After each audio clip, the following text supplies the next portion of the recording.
All right, we're here and we're talking through how to write your bio or your blurb for your website or your directory. So picture that your absolute ideal client is on the other side of the screen and say it's 8 p.m. They've just come off of, say, a work day, working from 7 a.m. until 7:30 p.m. Or maybe it was 7 a.m. to 5, maybe it was 9 to 5, and then they've fed their family, gone grocery shopping, done XYZ errand on the internet, and now they come to the directory because they've been meaning to find a therapist or a coach and they're finally sitting down to do it. Now they see endless and endless and endless headshot bio combos. What do you hope that they see, receive, and feel in your bio that they specifically are not necessarily going to see, receive, or feel on someone else's? So carrying that in mind, some things to keep in mind are that you're probably working with a very small attention span.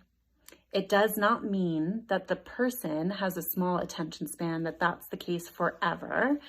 But in today's world, especially in light of quarantine, especially in light of the tumultuous environment we're all living with, you have about 10 seconds to capture someone's attention.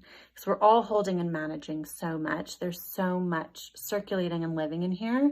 People will not read through massive blocks of text. You might want to start with something that validates their experience.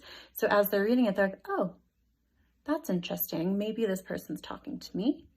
And then you might want to add something very specific about what they might be doing, what they might be feeling, and this is where you start to niche. So say it is that same person that we were just ending the day with. You could say, did you just prepare a meal for 5 people after a full workday on a limited budget, and now you're finally sitting down to find someone because you've been meaning to for weeks and months, but you have not had the time because you are taking care of everyone else? So some people will read that and will think, no, that's oddly specific. But other people will read that and say, oh my gosh, is this person speaking directly to me? How did they know that? That is the reaction that you're going for. And you take a little bit of a risk in the people who it doesn't land with, maybe like, that's not me, but you need to trust that there are enough people out there who that does speak to. And if that is the person who lights you up, who you want to work with, who you want to grow with, then that's the person who you want to have the warm, fuzzy, excited, ignited feelings inside when they read those 2 or 3 sentences. So, depending on your training, depending on your orientation, you likely don't need things like where you trained, for how long you trained, for exactly how long you've been practicing. If those things are important to you, you can absolutely include them in the next paragraph break or in other parts of how the profile is organized, depending on if it's a directory, if it's your website.